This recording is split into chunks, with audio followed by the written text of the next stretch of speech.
Hello mga sir, dito nga ako sa Maynila today. At ito meron tayo isang ginagawa na halos 1 week na rin itong nakakalas dahil inantay ako dahil nandun ako sa La Union mga nakarang araw. 1 week din kasi ako dun sa La Union. At ito karating ko nga lang din. At ito natingga to ng ilang araw to natingga? 3 araw? 1 linggo mahigit. 1 linggo mahigit na tingga. Inantay ako dahil gawa kasi ng biyak yung makina. Dahil dun sa kalampag yung sigunyal, tapos may gas-gas yung block kasi kapag once na kalampag, gas-gas lagi yung block. At low budget si sir. At napanood niya kasi yung video natin.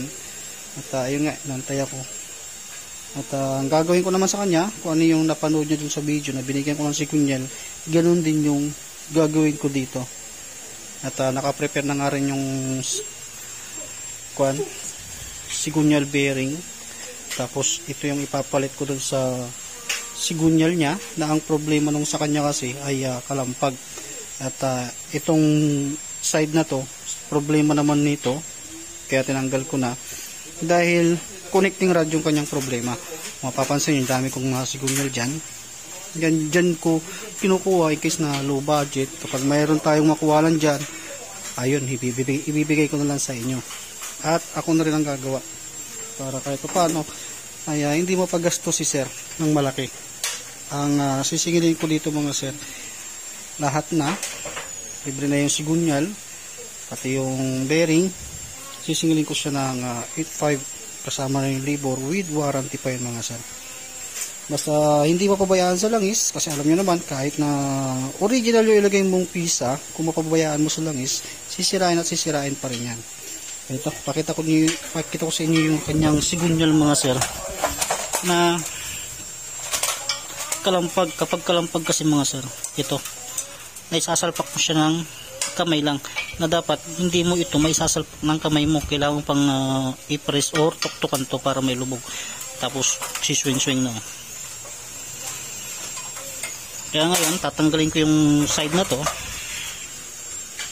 Ito, ipipress ko tong side na to. Yan, tatanggalin ko yung side na to, tapos ililipat ko to. Yan, tatransfer ko dito, tapos huhugasan natin dahil kapag once na laging connecting rod o sigunyal lang laging problema, ibig sabihin madumi itong sigunyal. Kapag connecting rod yung problema, madumi o hindi magandang oil yung ginagamit ninyo. Kaya ito, tatanggalin ko muna to, ipipress ko dito. Hindi ko na ipapakita sa inyo para hindi na umaba yung video. Kung ano na nakikita nyo na binibigay ko yung mga sigunyal, ayan, gawa ko po yun mga sir. Original din yan. At ayaw ko din maglagay ng aftermarket. Yan, ipipress ko muna to. Yan, ito mga sir, bali naikabit ko na yung kaninang nandito, ilagay ko na rito.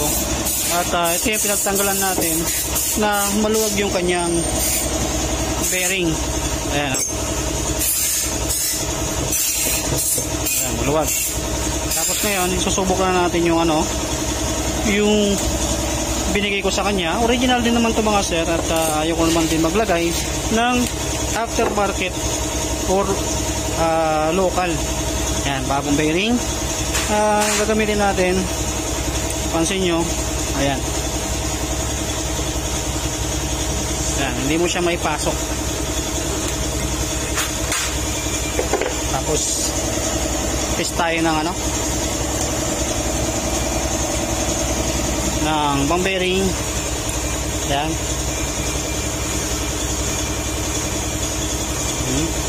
Yan, maluwag. Dahil sira na yung bearing, kaya dapat obligado pati bearing pinapalitan natin. Yan. Kaya kapag once na mag-overhaul tayo, palit sigunyal, ay kasama lagi yung bearing. Yan, maluwag. Ilagay ko yung bago.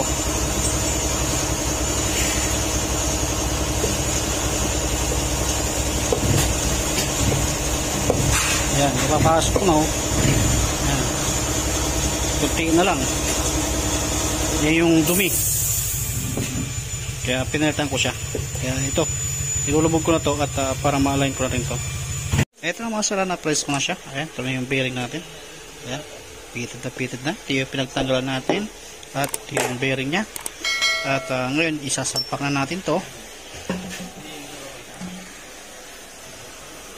Yan, syempre i-butane natin para maisalpak natin ng dire-diretso nang hindi na pinupukpok yung sigunyal. Yan, inalign ko na rin yan, naka-align na rin yan mga sat.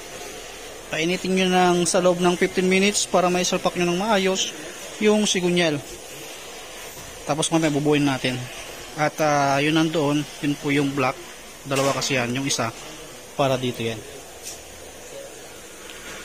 Kaya painitin nyo ng butane sa loob ng 15 minutes, saka nyo salpak yung sigunyal.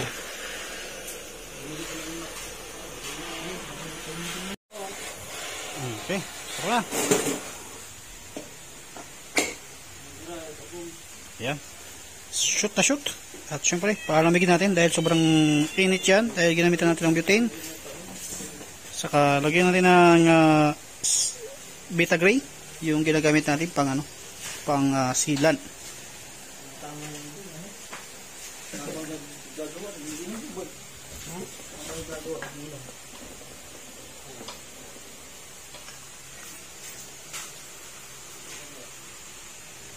Tapos yung dowel, huwag niyong kakalimutan mga sila.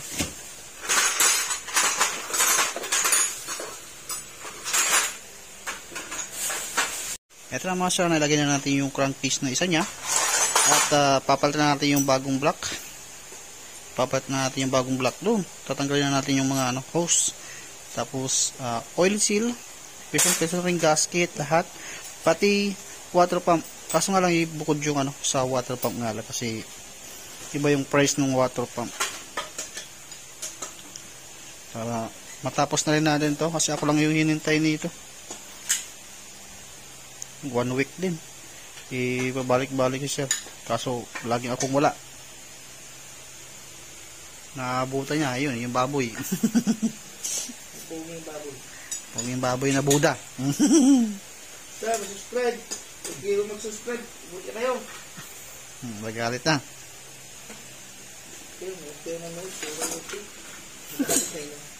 Magalit na. Okay, salpak ko natin itong mga sara.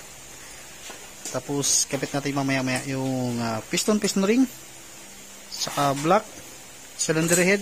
Yung cylinder head nya ay nare-grinding compound na rin natin yan. Sasalpak na lang natin yung yung valve seal. Tapos sukatan nyo rin ng pillar gauge. 10 sa intake, 24 naman sa exhaust. Bagong piston natin mga sara yan. Kabit na rin natin yung piston ring nya. Yan na yung bagong block natin. Ayan, nakabit na natin yung block nya mga sara. Tapos cylinder head, nakabit na rin natin yung bagong valve seal nya. Sasalpak na natin. Tapos yung gasket na dapat kapag nagtatap overall tayo, laging bago.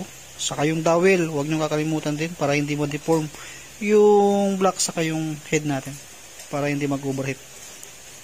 Kasi pagka wala kasi yun, maaring umikot ng konti, syempre matatakpan na yung butas ng yung daanan ng coolant sa block saka sa head.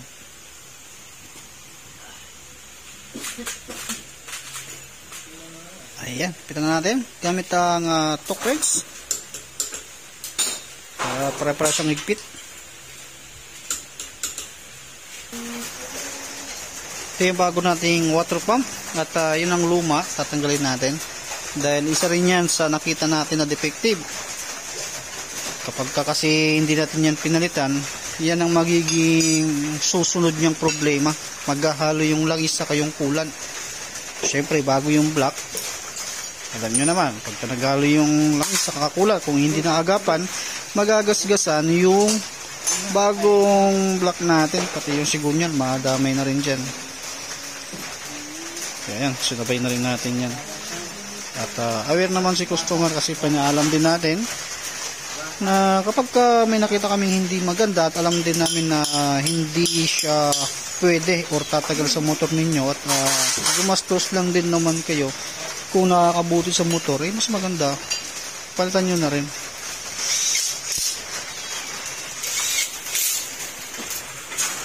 Salpak na natin yung bago nating water pump at tambucho cover, langis, lalagay, sasabay na rin natin, tapos salpak na natin. Ito, nabuhan natin yung makina at ito na yung kanyang chassis para masimbola natin. Ito mga sir, nakatayo na yung makina. Kabit lang natin yung panggilid, tapos isasalpak na natin doon sa kanyang chassis para makuha na rin to, kasi 1 week na rin kasi ito mga sir. Mahigit pala, 1 week, mahigit kasi 1 week ako doon bago ako umalis. Dinala niya na dito. Nakakawa din kasi nga natagalan yung unit ni sir dito. Zerong timing yung pagpunta niya. Sakto naman na umuwi ako ng ng La Union. Para makabawi tayo, yun na nga, yung kanyang sigunyal. Ayun. Bigay na natin. Ayan. Adnok yung ginamit nating oil. Magandang langis. Hindi yan masyadong kilala, pero napaka-quality yan mga sir. At sumuko na rin yan. Doon ko nga rin ginagamit yan. Sa akin motor. Uwian ko pa ng La Union yan. Walang angal yung makina. Meron din ako niyan doon sa kabila, sa Ago La Union mga sir. Kompleto tayo ng pisa doon, mga accessories, mga CVT, pulley seat. Ayan, mayroon tayo doon.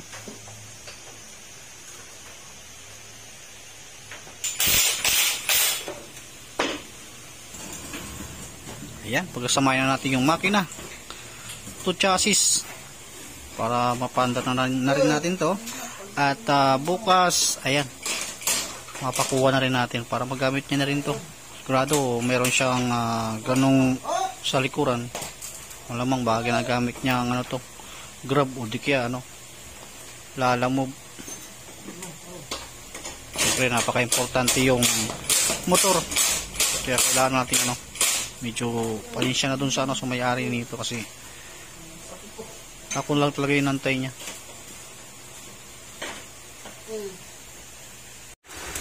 Ito na mga sara, maandar na siya. Ayan, nakakabit na lahat yan mga sara, pati pang gilid niya. Ayan, tahimik na yung makina niya. Tapos i-diagnose natin para makuha natin yung standard na andar o yung RPM ng makina, yung minor. Painitin muna natin. After natin magpainit, saka natin diagnose para makita natin kung may linkage or wala.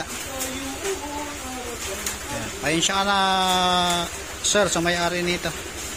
At kung natagalan ka, kasi tagal ko doon sa 1 week kasi ako doon sa kabilang shop sa Ago, kasi doon yung kabila kong shop mga sir. At meron din akong ginawang con kasi doon, 3DB na dumayo din. At painitin muna natin. Ito na mga sir, binabalik na natin yung upuan niya kasi goods na yung unit. Dinadagdagan pa natin ng coolant.